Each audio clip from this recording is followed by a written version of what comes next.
नमस्कार। आपका बहुत बहुत स्वागत है हिस्ट्री 61.1 में। मेरा आपसे गुजारिश है कि चैनल को ज़्यादा से ज़्यादा सब्सक्राइब करें और ज़्यादा से ज़्यादा शेयर करें अपने दोस्तों को, अपने परिचितों को। जो कमज़ोर वर्ग के छात्र हैं, गांव और गरीब छात्र हैं, उनको ज़्यादा से ज़्यादा तक ये वीडियो पहुंचनी चाहिए। ये आपका दायित्व बनता है। तो चलिए हम आज इतिहास का परिचय एक पढ़ाते हैं जो कि सभी प्रतियोगिता परीक्षा में काम आने वाला है। भारत का इतिहास। इतिहास का विभाजन। इतिहास को 3 वर्गों में विभक्त किया जा सकता है। प्राक इतिहास काल। लिखित इतिहास के पहले कालखंड को प्राक इतिहास काल कहा जाता है। इस कालखंड के लोग को लिपि या अक्षर का ज्ञान नहीं था। ये आदिम लोगों का इतिहास पत्थर एवं हड्डियों के औजारों तथा उनकी गुफा चित्रकारी के आधार पर लिखा गया है। पाषाण काल को इसके अंतर्गत रखा गया है। आदि ऐतिहासिक काल। उस कालखंड का इतिहास जो ऐतिहासिक काल से पहले का है, जब लिपि एवं अक्षर का ज्ञान था लेकिन आज भी उसे पढ़ा नहीं जा सका है। आदि ऐतिहासिक काल के अंतर्गत आता है। इतिहास लेखन की दृष्टि से सिंधु घाटी की सभ्यता एवं वैदिक काल को इसी कालखंड के अंतर्गत रखा जाता है। ऐतिहासिक काल। इतिहास का वह काल जिससे संबंधित लिखित सामग्री प्राप्त होती है, उसे पढ़ा जा सकता है। भारत में यह काल 6वीं शताब्दी ईसा पूर्व से प्रारंभ होता है। महाजनपद काल से अब तक का कालखंड इसमें शामिल है। प्रश्न है, भारतीय पुरातत्व के जनक कौन थे? उसका उत्तर है भारतीय पुरातत्व सर्वेक्षण ASI ब्रिटिश पुराशास्त्री विलियम जोन्स द्वारा 15 जनवरी 1784 को स्थापित Asiatic Society of Bengal, Kolkata के वे उत्तराधिकारी थे। 1788 में इनका एक पत्र द एशियाटिक रिसर्च प्रकाशित होना प्रारंभ हुआ था और 1814 में यह प्रथम संग्रहालय बंगाल में बना। ASI अपने वर्तमान स्वरूप में 1861 में ब्रिटिश शासन के अधीन सर अलेक्जेंडर कंघिनम द्वारा तत्कालीन वायसराय चार्ल्स जॉन कैनिंग की सहायता से स्थापित हुआ था। पुरातत्व के क्षेत्र में महत्वपूर्ण योगदान के लिए कंघिनम को भारतीय पुरातत्व का जनक, फादर ऑफ इंडियन आर्कोलॉजी कहा जाता है। 1944 में जब मार्टिन व्हील महानिदेशक बने, तब इस विभाग का मुख्यालय रेलवे बोर्ड भवन शिमला में स्थित था। यह भारतीय पुरातत्व सर्वेक्षण, पर्यटन एवं संस्कृति मंत्रालय के अंतर्गत कार्य करता था। Main point. प्रमुख महानिर्देशक सर अलेक्जेंडर कंघिनम, जिनका कार्यकाल 1871 से 1885 ईस्वी तक। जेम्स बर्गर 1886 से 1889 ईस्वी तक। जॉन मार्शल 1902 से 1928 ईस्वी तक। हैरोल्ड हविस 1928 से 1931 ईस्वी तक। राय बहादुर दयाराम शाहनी 1931 से 1935 ईस्वी तक। JF ब्लास्टिक 1935 से 1937 ईस्वी तक। राय बहादुर KN दीक्षित 1937 से 1944 तक। सर मार्टिन व्हील 1944 से 1948 तक। AP चक्रवर्ती 1948 से 1950 ईस्वी तक। माधव स्वरूप वल्स 1950 से 1953 तक। A घोष 1953 से 1968 तक। BB लाल 1968 से 1972 तक। देश पांडे 1972 से 1978 तक। BK थामर 1978 से 1985 ईस्वी तक। प्रश्न ये उठता है कि इतिहास के जन्मदाता कौन थे? हेरोडोटस यूनान का प्रथम इतिहासकार एवं भूगोलवेता था। हेरोडोटस का संस्कृत नाम हरिदत्त था। हेरोडोटस हिस्ट्री शब्द के प्रथम प्रयोगकर्ता थे। उन्होंने वास्तविक इतिहास लेखन की नींव रखी थी।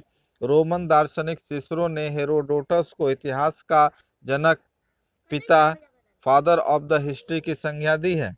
उन्होंने अपने इतिहास का विषय पेलोपोनेशियन युद्ध को बनाया था। इसकी प्रसिद्ध पुस्तक हिस्टोरिका है।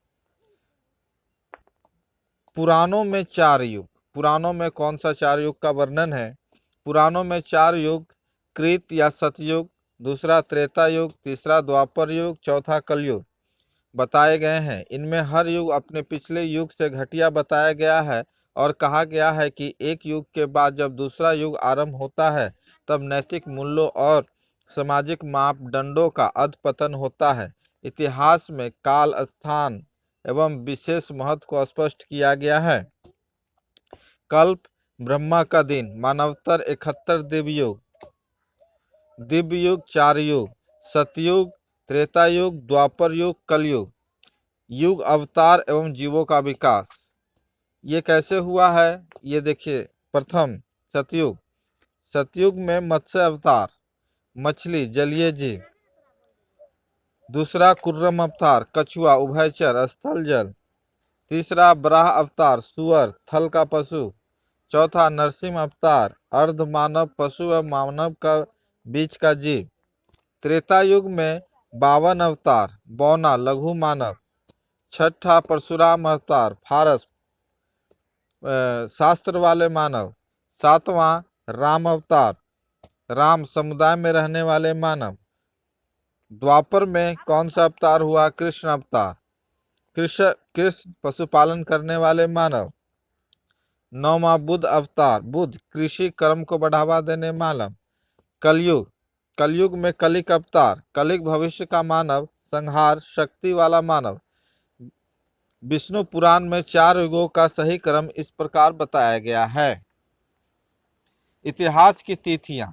अंग्रेजी में बीसी ईसा पूर्व का तात्पर्य बिफोर कास्ट या ईसा पूर्व से है। कभी कभी तिथियों से पहले एडी ईस्वी लिखा जाता है। यह एनोडोमिक नामक 2 लैटिन शब्द से बना है तथा इसका तात्पर्य ईसा मसीह के जन्म के वर्ष से है। आजकल एडी की जगह सीई तथा बीसी के स्थान पर बीसीई का प्रयोग होता है। सीई अक्षरों का प्रयोग कॉमन एरा तथा बीसीई का बिफोर कॉमन एरा के लिए होता है। इन शब्दों का प्रयोग इसलिए करते हैं क्योंकि विश्व के अधिकांश देशों में अब कॉमन एरा का प्रयोग सामान्य हो गया है। कभी कभी अंग्रेजी में बीपी अक्षरों का प्रयोग होता है जिसका तात्पर्य बिफोर प्रेजेंट है, वर्तमान से पहले शब्दों का प्रयोग किया है। समय शब्दावली। दशक 10 वर्ष की अवधि, सिल्वर जुबली 25 वर्ष की अवधि, रूबी जुबली 40 वर्ष की अवधि। पूर्वाधर, सदी का प्रथम 50 वर्ष 1 से 50 वर्ष तक। गोल्डन जुबली 50 वर्ष की अवधि, डायमंड जुबली 60 वर्ष की अवधि, प्लेटिनियम जुबली 75 वर्ष की अवधि। उत्तराधर, सदी का द्वितीय 50 वर्ष 51 से 100 वर्ष तक। सदी या शताब्दी 100 वर्ष की अवधि, सहस्ताब्दी 1000 वर्ष की अवधि, ग्रेट जुबली 2000 वर्ष की अवधि। अब आपको बताते हैं वर्तमान कैलेंडर के बारे में। वर्तमान में ग्रेगोरियन कैलेंडर एक अंतर्राष्ट्रीय कैलेंडर है। इसे समूचे विश्व के देशों में मान्यता दी गई है और विश्व के अधिकांश हिस्सों में इसी कैलेंडर का प्रयोग किया जाता है। इटली के डॉक्टर ओलालिसियन लिसस द्वारा प्रस्तावित इस कैलेंडर को घोषणा 24 फरवरी 1582 को पोप गैनरी 13वां ने की थी। इन्हीं के नाम पर इस कैलेंडर के नाम के साथ गेगरी शब्द जुड़ा। प्राचीन जूलियर कैलेंडर की अशुद्धियों सुधारने के लिए इसे प्रचलन में लाया गया है। अब आइए प्रमुख संवत के बारे में जानकारी करते हैं। कलिक संवत महाभारत युद्ध एवं राजा परीक्षित के जन्म के समय से आरंभ होता है। लगभग 3102 बीसी। सप्ती संवत 3076 बीसी। इसे लौकिक संवत भी कहा जाता है। कलिक संवत के 25 वर्ष बाद कश्मीर में प्रचलित था। बुद्ध संवत 544 बीसी। श्रीलंका की गणना के अनुसार बुद्ध संवत 544 बीसी में प्रारंभ हुआ है। महात्मा बुद्ध के निर्माण की वास्तविक तिथि 486 बीसी थी। महावीर संवत 527 बीसी। महावीर स्वामी द्वारा आरंभ इस संवत का प्रयोग जैन सभा से संबंधित गणनाओं में हुआ है। विक्रम संवत 58 बीसी। राजा विक्रमादित्य द्वारा उज्जैनियों में शकों पर विजय प्राप्त करने के उपरांत चलाया गया था।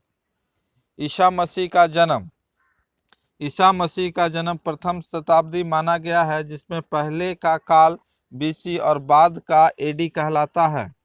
शक संवत 58 एडी कृष्ण राजा कनिक द्वारा कुषाण राजा कनिक द्वारा शुरू किया गया, जिसे भारत सरकार द्वारा 22 मार्च 1957 को आधिकारिक कैलेंडर घोषित किया गया। इसे शालिवाहक संबंधी कहते हैं। यह भारत का राष्ट्रीय संवत है।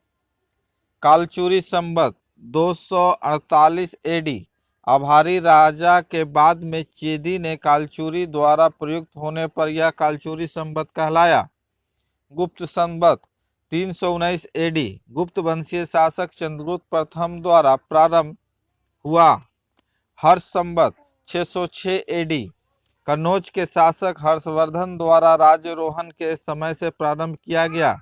हिजरी संवत 622 एडी 622 ईस्वी से हिजरी संवत का आरंभ हुआ है। यह तिथि हजरत मोहम्मद साहब का मक्का त्याग कर मदीना जाने की स्मृति में है। मदीना जाने को हिजरत कहा जाता है। कोलम संवत 825 एडी कल्याणी के चालुक्य शासक विक्रमादित्य चतुर्थ द्वारा मालवार केरल क्षेत्र में प्रारंभ था। इसे चालुक्य विक्रम संवत कहा जाता है। इलाही संवत 1583 एडी मुगल सम्राट अकबर द्वारा प्रारंभ। राजशक 1673 मराठा शासक छत्रपति शिवाजी द्वारा राजारोहण के उपलक्ष्य में प्रारंभ किया गया है। तो इस तरह से ये मुख्य बिंदु है और इसको याद करने से ही अच्छा है। आप जहां तक हो सके इसको बार बार सुने और याद कर ले, कंठस्थ कर ले। यह हर प्रतियोगिता परीक्षा में काम आएगा। इसी के साथ ही हम अपना वीडियो समाप्त करते हैं। ज़्यादा से ज़्यादा शेयर करें, बेल आइकन की घंटी दबाएं, चैनल को सब्सक्राइब करें। जय हिंद, जय भारत।